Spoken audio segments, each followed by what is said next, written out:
off with a special happy birthday shout out to The Undertaker, Mark Calloway, turning 60 years young today. Salute to Taker.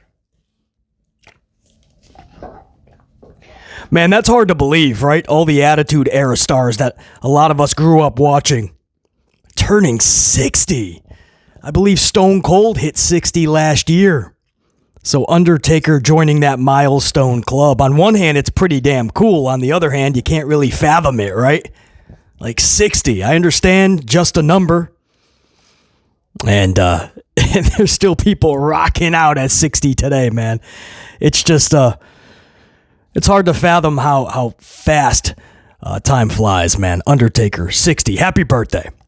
Unit, salute. It is a triple upload day on the channel. A big day on the channel.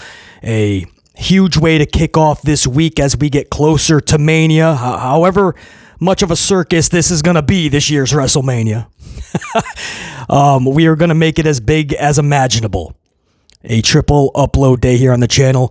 We'll call this the AM edition of Amped Up. And then Monday Night Raw, which is... It is being recorded or actually live via Netflix because they are on that European tour. So we will be able to catch that live, actually. One of the benefits of being on Netflix. So I will be live for the first hour of Monday Night Raw on the channel. Stop by, say what's up, chuck a coffee at the channel if you want. But kick back, max, relax while BC drops them facts live from Monday Night Raw. That'll be our second upload later this afternoon, a first hour live watch along. And then this evening, later tonight, I will have the full Raw review up for you guys. So that's one of the benefits of Raw going live hours earlier than usual. I will have that up for you tonight. So the AM edition of Amped Up. Later tonight, the PM edition of Amped Up, which will be featuring the Raw review. And then in between, later this afternoon, a 1 hour live reaction watch along of Monday Night Raw. The entire first hour, BC and the unit kicking it. So definitely stop by, say what's up if you are able to. So a triple upload day on the channel. Or let me put this in terms that Hunter Hearst Helmsley can understand. It is a triple threat day on the channel. Get it? It's because there's three and that's what he loves to do. Whatever. Hey guys, I got to give a big shout out. The rest of this cold open teaser is going to be... We're going to go over the top stories that I want to discuss. Solo Sikoa and Gunther and the horrendous booking that they had them in this past weekend on this tour. And we're also going to talk the reality of Phoenix in WWE. And nobody wants to have this conversation, but it has to be had. But for the rest of this cold open teaser, I do want to talk about our last upload over the weekend, Saturday morning, I believe. For most of you guys, you got that upload. It was the SmackDown review. And we just came right out and said it's official, right? BC has been saying this from what seems like the beginning of time. But we made it official this past weekend. This year's WrestleMania is an absolute circus. And we now know that seeing how SmackDown finished, the ending segment of SmackDown, and how absolutely carny and circus sideshowy that CM Punk, Roman Reigns, Seth Rollins segment was, where they're all brawling. That's original. We haven't seen brawls lately. But not only are they brawling, but during the brawl, each one of them stop to point at a WrestleMania sign. There's just one problem. Nothing that they're doing would warrant a WrestleMania matchup, at least not with all three of them. And this is coming off the heels of what just happened Monday with Rhea Ripley and that weird triple threat setup that fans were also rejecting. And that brings me kind of to my point of something kind of clicked this past weekend in the whole wrestling world, I feel. Because for the longest time, it felt anyway. I won't say it's the case. I just don't have the time to check everything out, but I will say that it felt like BC for the longest time was the only one calling out WWE for just absolute garbage television, for booking that doesn't make sense and lack of creativity to the highest of degrees. And it felt like everybody, or just felt like most in the community, was willing to accept mediocrity and even less than. While it felt like it was only BC that was waving the flag and fighting that war. And going, no, this isn't good enough. Raise your bar, raise your standards. So as a content creator, I only had two options, right? Fall in line with everybody else that is praising everything, coddling the balls of Hunter Helmsley, or I can continue to tell my truth. And to do what I set out to do when I started this channel, make pro wrestling great again. Characters that are larger than life, stories that have you at the edge of your seat, captivating feuds, culminating moments you can't wait to pay for. So, of course, like we've always done on this channel, I chose to do things the hard way. Remember, Vince would always tell Stone Cold, we could do things the easy way or the hard way. I chose to do things the hard way. I did not fall in line. I did not just coddle everything Hunter did, and every single week and every show when it was just not making sense and there was no creativity. I didn't just sit back in my reviews and go, give it time. They're just on autopilot. Wait till Mania season. I didn't say, oh, Hunter will be cooking soon. Don't worry. I said, this is concerning because it doesn't get easier for the writers or head of creative or for WWE in totality. It'll just get harder as time goes on. As you add more shows and more hours and more content, it's not going to get easier. So if Hunter is struggling now, what do you think it's going to look like in a year, 2, 3? So be honest now. And that's what I chose to do. And it just felt like the wrestling community just kept on going with the coddling of Hunter Hearst Helmsley. But something clicked this week, I feel. I just feel like the whole mood changed and the wrestling world woke up. And it started Monday. And with that review. And something happened Monday where fans were like, wait a second, this isn't fun. We thought it would be better by now, a month away from Mania, but Jason Uso and Gunther is absolutely atrocious right now. If that's the feud and we got 4 more weeks of this is not what I signed up for. I said I didn't mind I didn't, by the way, but many fans were saying I don't mind him winning the Rumble because he deserves it. It'll be a cool moment when he wins it and everybody yeets. He finally conquered Gunther. Nobody stopped and thought, well, he shouldn't be conquering Gunther. It's Jason Uso. What are you talking about? This is Gunther. He's supposed to be a diabolical, supposed to be anyway. We'll talk about that. But beating everybody, whether it's a Randall Orton or who did you do? Jason Uso himself. What am I talking about? Right before the Royal Rumble, he had Jason Uso looking up at the lights. But Sami Zayn, Randy Orton, anybody in between. But it's Jason Uso that's going to conquer Gunther. And then what? And then we see how many months of Jey Uso with a shiny toy over his shoulder, because that's all it's going to be utilized as. It's only going to be an anchor to Jey Uso, kind of like it already is to Gunther. How fun is a Jason Uso world title reign going to be? How fun is Jey Uso right now? Not very. If you're in the live crowd and you're eating for 10 minutes, maybe that's fun. For the people that are watching live at home, this is repetitive garbage for a lot of us. And that's one of your big feuds for Mania, Jason Uso and Gunther. I still can't fathom it till this day, but something happened this week. And a lot of the community woke up and went, whoa, this is weird booking. He just beat Austin Theory in a minute, and then all of a sudden he became Superman, took out Waller and Theory, so he'll never need Jimmy Uso ever again. He won't ever have to be because he's Super Jey Uso now. He's taking everybody out with a spear as if he's Goldberg or Brock Lesnar or Roman himself. All of a sudden, Jey Uso has a spear, which, by the way, he botched somehow this Monday. Michael Cole even called it a crossbody.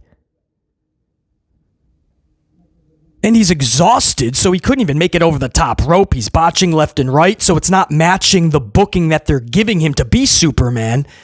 So it was all off, and it was all in 1 minute. But to add insult to injury, they had Gunther run out there and look like an absolute fool. Gunther once again attacks Jay from behind because don't forget, Gunther promised 10 weeks of hell to Jey Uso if he chose him in his title after the Rumble victory. Well, he chose Gunther. And 10 weeks of hell is just Jey Uso beating up Gunther and having Gunther run away from him. Wow, they must serve cold water, ice water in hell, if that's Gunther's version of it. Jey Uso gets attacked from behind after taking out Grayson Waller and Austin Theory, and then 10 seconds later, he ends up getting the upper hand on Gunther, dropping Gunther and chasing Gunther off, chucking his title at him. And Gunther's like, damn it, nah, I'm out of here. And something happened where the wrestling world was that they woke up. And it felt like it just was not just BC anymore. People finally went, whoa, this might not be as fun as I thought it was going to be with Jason Uso. You think? Do you think maybe it could have just been a cute little catchphrase and everybody had a damn good time yeeting for the live crowd? Do you think that's where maybe it ends? When the bell rings, maybe that's where all the special aspects kind of end. The wrestling world woke up, but it wasn't even just that. On that very show, Rhea Ripley comes out during a Bianca Belair Io Sky contract signing. And Rhea just writes her name on a contract that was already signed by Bianca and Io. Signs it and says that's official now. Pierce is yelling, give it back. Rhea Ripley's yelling, no, I'm not gonna. And it looked like a toddler throwing a temper tantrum to a parent. And fans, and then afterwards, right, backstage and on social, Rhea Ripley is declaring that she is getting into this match one way or the other. And she's screaming and she's throwing a tantrum. And that's how she's going to eventually get into it, right? They're going to have her run a gauntlet or something. And if she does, she'll get into this match. And fans said, no, this isn't right, man. This doesn't feel right. This is not, it's making Rhea look like an absolute idiot. It renders Elimination Chamber and the Royal Rumble completely useless and meaningless. That's what it does. How do you get a triple threat when the stipulation, the rules, it is very simple. If you win the Rumble or the Chamber, you pick the champion and that's the match, champion versus challenger. Only WWE can overcomplicate this and saturate this to a point where it doesn't even make sense anymore or it just sucks. And it's not the first time they did it. I remember Daniel Bryan cried his way into a match with Edge and Roman. The problem was Edge won the Rumble, not Dan Bryan.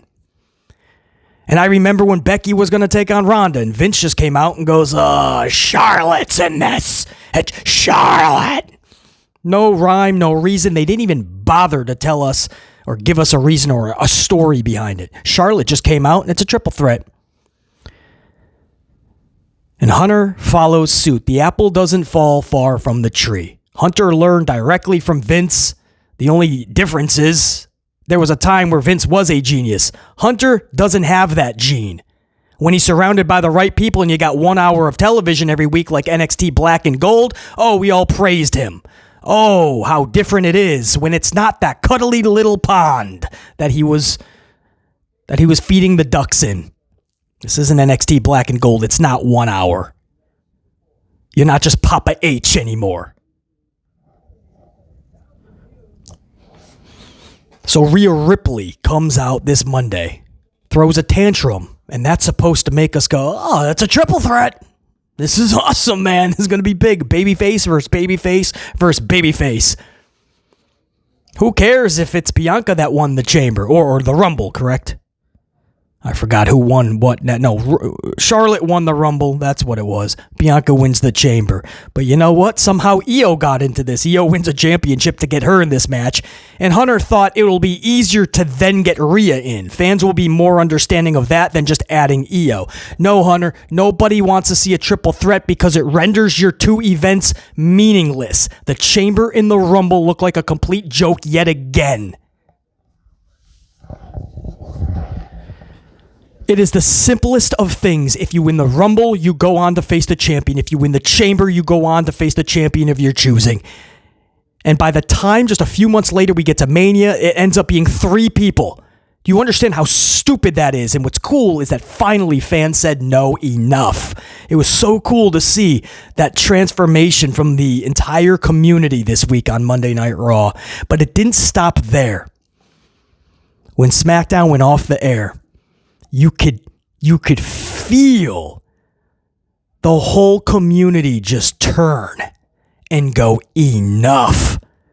We have given Hunter the benefit of the doubt. We have done everything we could to coddle this dude. And he continues to parade the most garbage of television. He continues to destroy character development. He continues to give us zero storyline intrigue. And instead continues to film his commercials, do his voiceovers. Are you ready? His Hall of Fame speeches and inductions. He's going to do all the commercials and the co-hosting for WWE's Roast of WrestleMania, whatever that is. Anything that can take his attention away from what he should be doing, being creative, he is doing. And he thinks that enough people will coddle him so it'll be fine. But this week, the majority of the fans said enough. And when they saw these three individuals, another, just like the ladies, we just talked Rhea, Bianca, Io, Punk, Rollins, Roman, babyface, all brawling for zero reason. There's no reason. Stop. I love how Bubba recently, I saw a comment from Bubba Dudley. Remember Bubba Dudley? He says, I don't mind this at all because I'll take story over championship. And this is a good story. It's not a story, Bubba. Just revisiting history is not a story, right? You can sit on that for Sami Zayn and Kevin Owens like we just saw. The history that they have. But just digging this up because they were in the Shield, Seth and Roman, no. Not unless you're going to do it correctly. And on the flip side, CM Punk and Roman had no beef. Zero. Punk eliminated Roman from the Rumble. That's what's supposed to happen. That's the rules of the Rumble. That's all of a sudden the storyline. And then CM Punk gets speared by Roman because they had to manufacture this last week. So they had to kick it into high gear because they realized there's only a month left before Mania. There's no beef that is big enough to brawl and then point at Mania. I want you at Mania. There's not enough tension. There's been a spear between Punk and Roman. That barely warrants a house show match. And somehow we're getting a triple threat. Nothing is on the line. A triple threat with nothing on the line it's Halloween without the Halloween candy. It's Christmas morning without any presents. It's Easter without any eggs. It's New Year's without any pyro. It's a triple threat with nothing. There's three dudes fighting. Could you imagine how ridiculous that is? Do you know how stupid that is? You're pointing at a sign to have a three-way fight. What? And there still is some people, even though I say that the temperature has changed in the community, thankfully. There still are some people that are like, what a story. They all hate each other. There's so much tension between them. I'm like, are we watching the same? What tension between Punk and Roman? Even Punk came out and goes, dude, I didn't stab you in the back or anything. I threw you out of the Rumble, dude. Like, relax. So, like, Punk's looking at Roman like, dude, what is your issue? That's not tension. And then all of a sudden he takes out Roman. And then all of a sudden, moments after the show ends, Hunter's like, Mania. What? It's like these type of fans are so desperate to have that be a good story or a story in general at all that they're just willing to go, oh, this is it. This is the story of stories, man. The match is going to be so good. Dude, the 4 minutes they brawled was a clunk fest. That was one of the worst brawls I've ever seen, and we have to now watch these three for 25 minutes. One guy will be on the outside selling for 3 minutes while two dudes are in the ring. Then he'll jump in. Another guy will be taken out. The finish will be a hot 5 minutes. We'll hear some "This is awesome" chants. And the fact will remain, we just took three baby faces. You could say top-tier baby faces. And because you had nothing for them, you threw them in this weird triple threat for no reason and nothing on the line. It's as bad as it sounds. And the way they set it up was even worse. A clunky brawl that was paused 3 times so that all 3 can point at the Mania sign like a bunch of goofballs. And what happened when it was all said and done is the community flipped. You could feel it. It was palpable. And it was so cool. And I put that upload up and I saw instantly, whoa, BC's not alone on this anymore, man. Not like I cared. I'd continue to be if need be. But the fact that so many people came over, a lot of new subscribers jumped on, my veterans, even some that just gave up on wrestling, man. A lot of people came back, BC. Just had to say, dude, you called it from the jump. Congrats, BC. You were the only one to cut. No, I don't need the pat on the back, but thank you. Thanks for stopping by. Thanks for saying what's up. What I really need, not the pat on the back, I need you guys to help join in and tell the truth always about Hunter Helmsley and the product. It's the only way we're going to get a better product. Raise your bar, raise your standards. This junk that we have been seeing for 2 years, and especially this year, is not acceptable. It is unacceptable. And Hunter needs to know this. It's the only way it's going to get better. And if you want a better WrestleMania 42 season, now's the time to be honest. I know that's another long, cold open teaser. They've been lately. I have so much to say because this is unacceptable. It's Mania. And there's been so many fans that really wanted to give H the benefit of the doubt. You know, like, all right, it's on autopilot for the end of the year, but wait till Mania. And right there, I was like, dude, why are you giving him a pass? Like, this started in September, October. Everyone's like, all right, it's not good television, but Hunter's just waiting for Mania season. Why are you giving him a mulligan for months? Like, how is that acceptable? The guy's making millions of dollars, and fans are like, let's just give him even more slack. That's unacceptable. Every single week, you put your best foot forward. You give us the best possible product. There is no mulligans on this channel. I'm not giving Hunter Helmsley any cupcakes every morning when he wakes up and give him a pat on the head and a participation trophy and say, do what you can do, kid. Make sure you film your commercials and your voiceovers, get your Hall of Fame speech ready, do the roast of WrestleMania hosting duties, and do everything that you need to do. And if you have any time left over, can you just put some creative in for Raw or SmackDown? No, that's not how it's going to be. If you can't handle the job, get out of it. If the kitchen is too hot, get out of it. Or just stop cooking. Stop cooking. Give the duties to somebody who can actually do the job and not burn all the food. Maybe it's time for Helmsley to step aside. You want to be the star. Be the star. Be an on-air talent, and that's it. Have a nice, cozy office job, too, by the way. Collect your millions. That's cool, man. But creative, it's not your thing. Some people are not great at things. I would love to be a lead singer of a band. I know I would not be a good singer, unfortunately. As much as I can tell myself that I am. I probably am not. Hunter really wanted to be the next Vince McMahon. That's adorable. I hear ya. But it didn't work out. You don't have the juice, kid. You just don't. Enough people blew smoke up his ass from the NXT Black and Gold days. This isn't Black and Gold. It's an entirely different beast, and you don't have the same people around you to make you look good. And that is your cold open teaser. It was really cool to see the community finally say enough.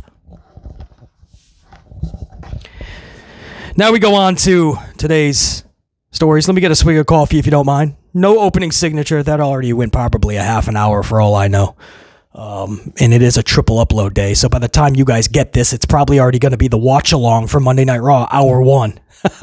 The live reaction of Hour 1. But it is what it is. I want to talk about Gunther and Solo Sikoa from this past weekend.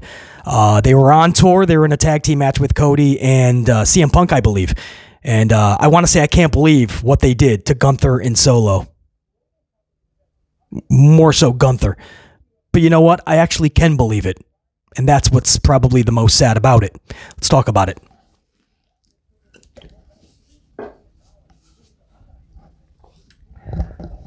So again, I believe that it was Cody and Punk that they were facing, but it was against Solo and Gunther. And this is, again, one of those things where there's no brand split, but it's another thing just to confuse the audience.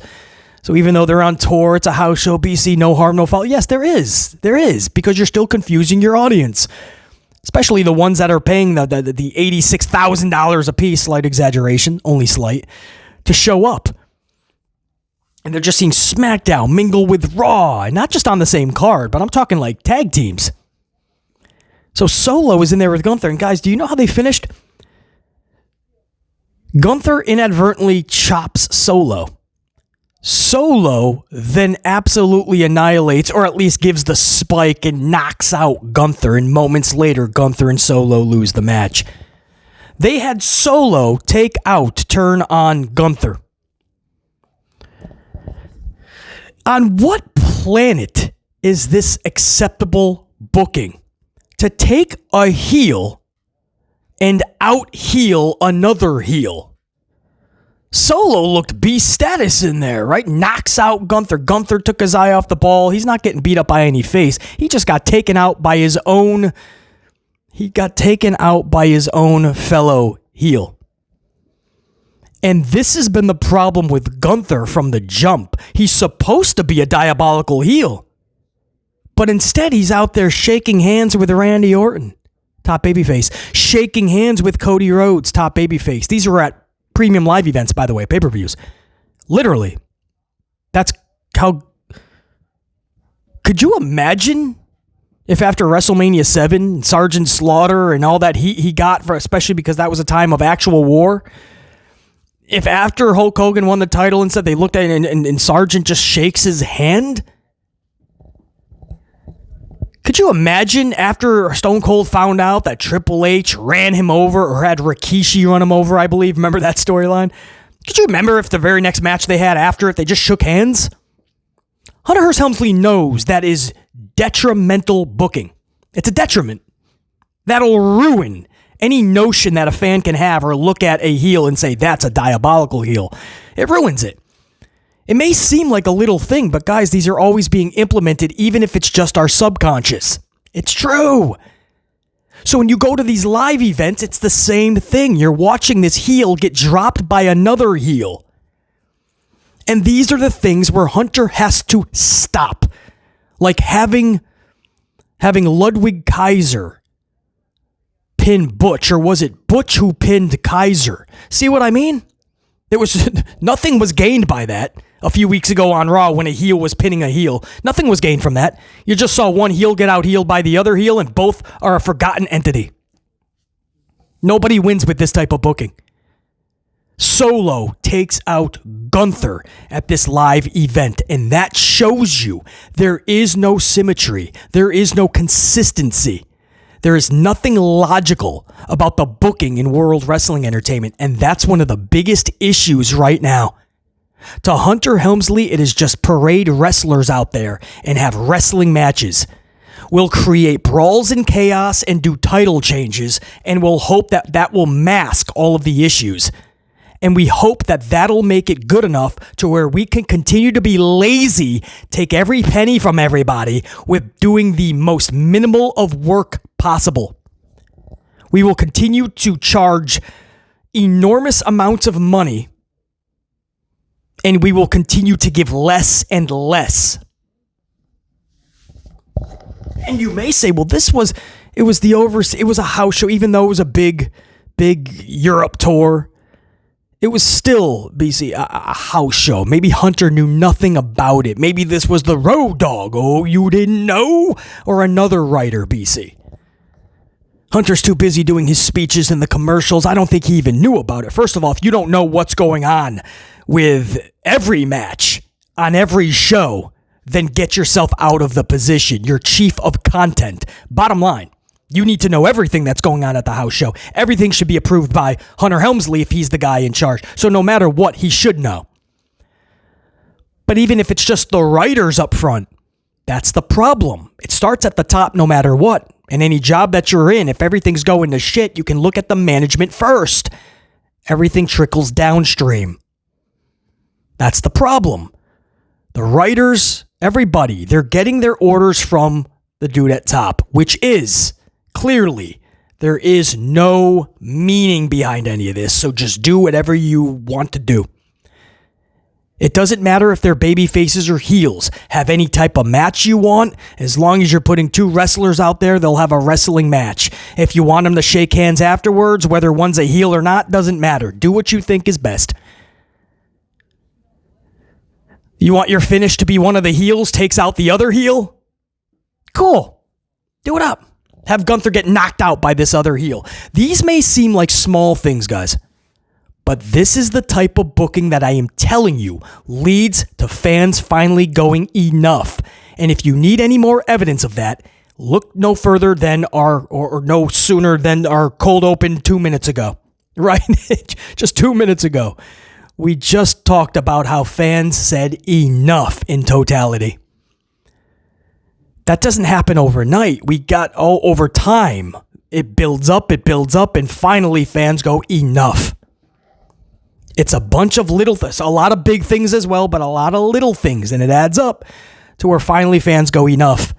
This is one of those things. It may seem little, but if you're touring around the country, many countries, and this is the type of product that you're putting in front of your live audience, that same audience is going to go and watch on TV. They're going to remember when Gunther got his ass whooped by Solo? And if you're there with your buddy and he's like, but aren't they both heels? Good luck explaining that. Yeah, but he got chopped, so Solo got pissed and dropped him. But maybe that could lead to a Solo-Gunther match. Okay, but aren't those both heels? Yeah, but it doesn't matter anymore. With Hunter Helmsley's WWE, everyone just wrestles. And we get to just sit back and enjoy it and go, this is awesome.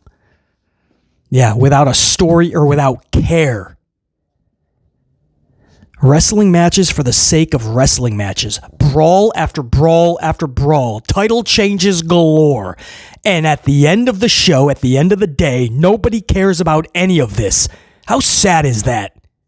When these shows end these days, you want the truth? I'll give it to you. When these shows end, nobody cares. You're not thinking, oh, I have to tune in next week.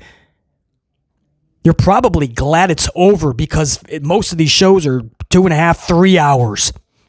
It's like a chore to get through. You're just happy, thankful, and grateful that it's over. You're not thinking, oh, I have to tune in next week. It's not must-see TV. It's not captivating. And at the end of the 3 hours, you're kind of like, oh, all right. You really don't know what you just did with the last 3 hours of your life. Like, that's how we end these shows. All right, that was 3 hours. Not sure what we accomplished. We'd have to go back and watch none of what I just witnessed for 3 hours. I'm not sure what truly advanced. These are the questions you ask and immediately you have the answer. Nothing. BC's just the only one in the community to give it to you this raw and this real. But more and more people are coming around. This type of booking has to stop. You have to establish, as much as you want to believe kayfabe is totally dead and you just want to keep digging it up and pissing on it and reburying it, digging it up and pissing on it, you have to keep some semblance of it alive. You have to have baby faces and heels. Fans are going to be fickle, no doubt. You'll navigate through that as a company. But we'll always tell you who's really over and who's not.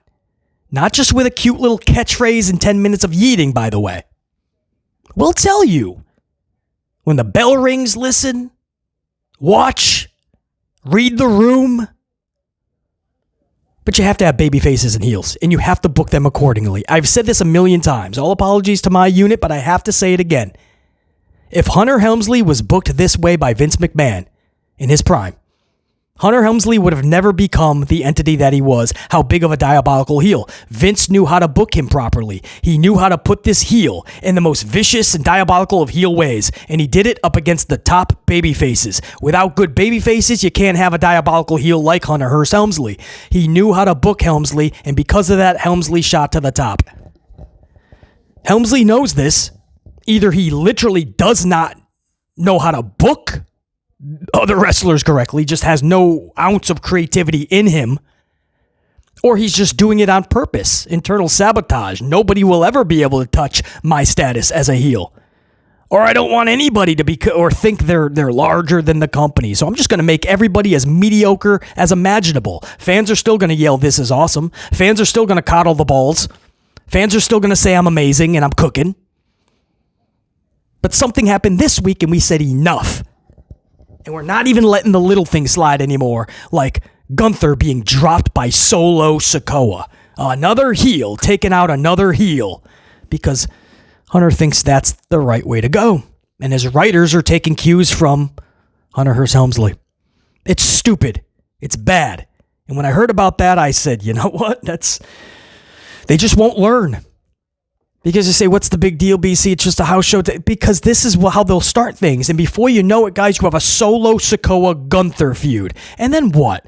Are you slowly now turning Gunther, because he's basically a tweener right now. He talks all big game and then he shakes all the babyface's hands. Are you going to go Gunther full throttle babyface? Then Hunter would truly need to be removed ASAP, because Gunther isn't a natural heel. That is obvious.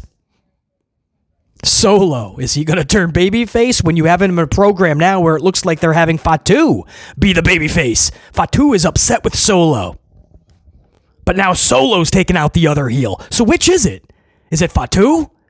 Is it Solo? Is it Gunther? Hunter has this weird thing where they're all toying being a face, but none of them should be. Fatu needs to be a diabolical heel. Solo was botched and butchered, but maybe he still can be. Gunther should be. None of them should be a babyface right now. Stop. But this is the booking we're getting. It's ass backwards. You run through the whole roster, and everybody is confused. And these goes with the reports that we have been hearing, that talent doesn't know what they are backstage, and there's no transparency, and Hunter is not telling them anything. So you have somebody like Braun Breaker.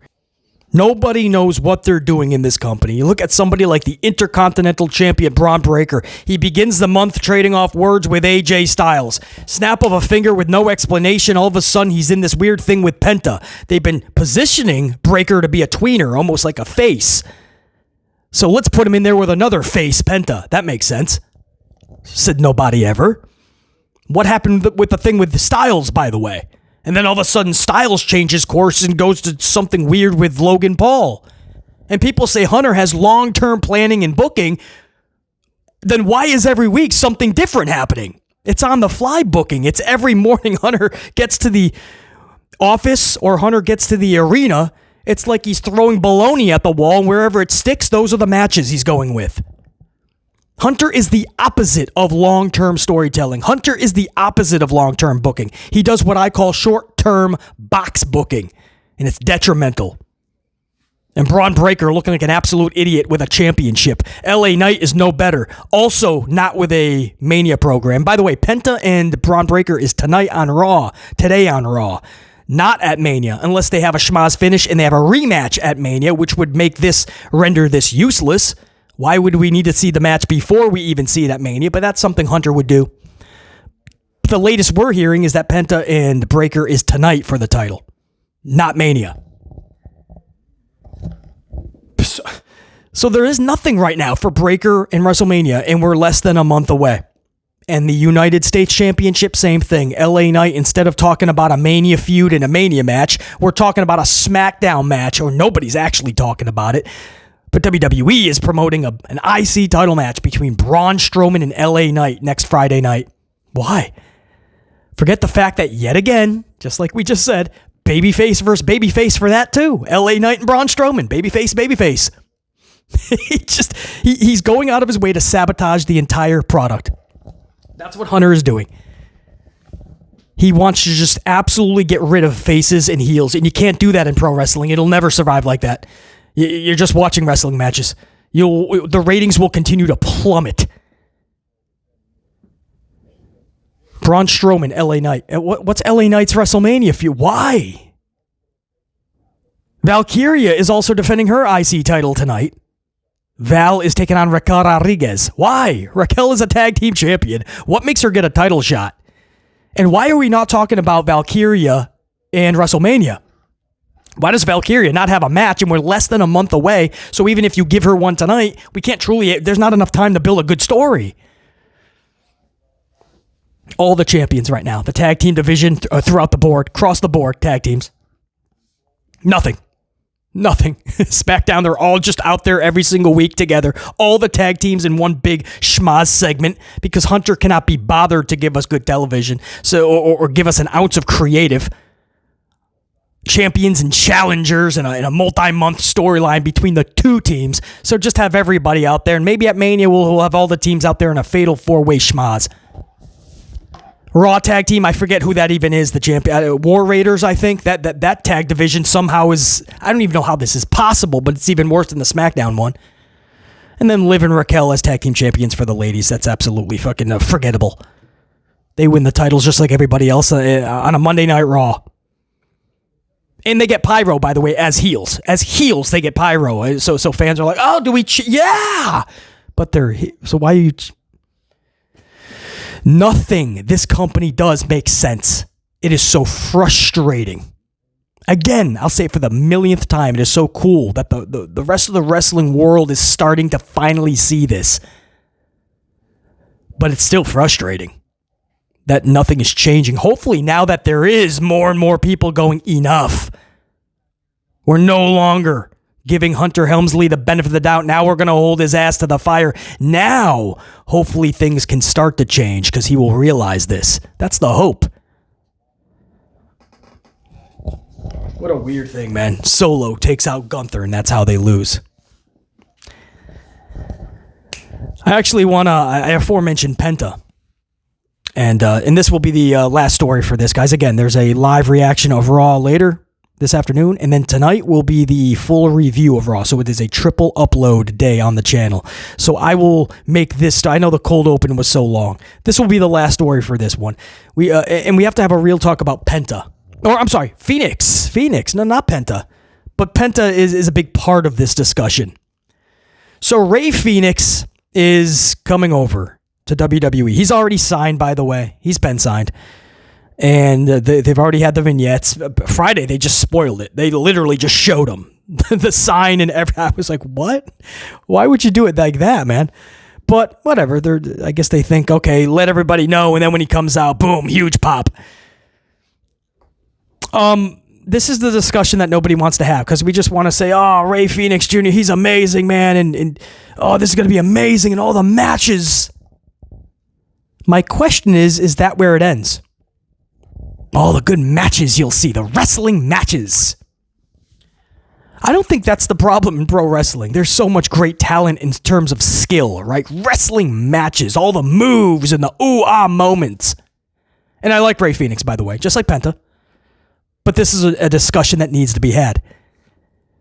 What is this really doing for world wrestling entertainment right now at a time where this is not the problem?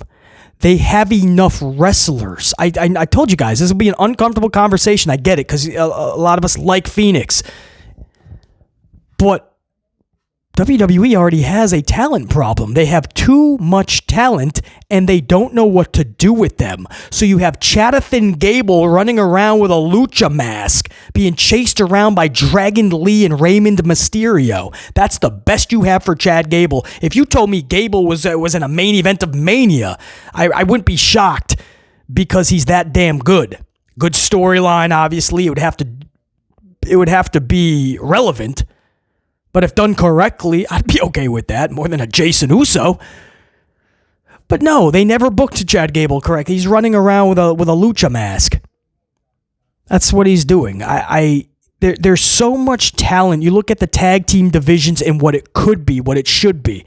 You look at how botched Braun Breaker, these are people with titles, Gunther, Braun Breaker, how botched their booking has been. You look at somebody like Braun Strowman, who was gone for so long, came back, and what is he doing? Drew McIntyre gives you some of the best television that we got in 2024 at least, and that's how you repay him. You give him a Damian Priest WrestleMania match and feud where there is no story, it's just on site, which is just code word for brawl all the time. And you go down the list, down the line. The talent has nothing. Hunter doesn't know what he's doing or doesn't care to do anything. And bringing more and more AEW talent in, that's the answer? Not just all elite wrestling talent, but just anywhere. ID program and having a threshold, having your fingerprints on all of the training that's going on, basically, in the country. Right? All the wrestling schools. WWE has their logo because we want all the new, fresh talent. We got our performance center and everybody's coming through NXT. That's not the problem. You can have an assembly line of wrestlers nonstop 24 hours a day. It's not going to help the television product. It's not going to help the lack of creativity and the bullshit booking that we're getting. So you could bring in Rey Fenix and we can watch him just like Penta take on Chad Gable, Ludwig Kaiser, Raymond Mysterio versus Rey Fenix. We can label them dream matches. We can yell, "This is awesome." We can do all of it. Will there be that care, that investment, that intrigue? Because the truth is, it's already not there with Penta. You haven't established Penta, and I don't know if they're ever going to, because again, this is a problem throughout the entire roster. The Drew McIntyres, the LA Knights, a lot of these dudes with gold, that's nothing more than a toy right now. It's an anchor weighing them down more than it is a symbol of a championship, these titles. And they bring more and more and more in. Yeah, I get the initial excitement for Rey Fenix. The problem is this just weighing down the ship of WWE even more? Is Rey Fenix going to help rise the tide truly? Or is it just going to sink the ship? Because the person running the ship doesn't know how to steer it correctly. Mic drop. 44 dive. That's a wrap. Later today, first hour of Raw, live reaction, live watch along, live review. Later tonight, the review of Monday Night Raw. I truly appreciate you guys for checking in on the channel and spending this time with BC and the unit. Until next time, there will be that next time. BC, saying check you. Salut.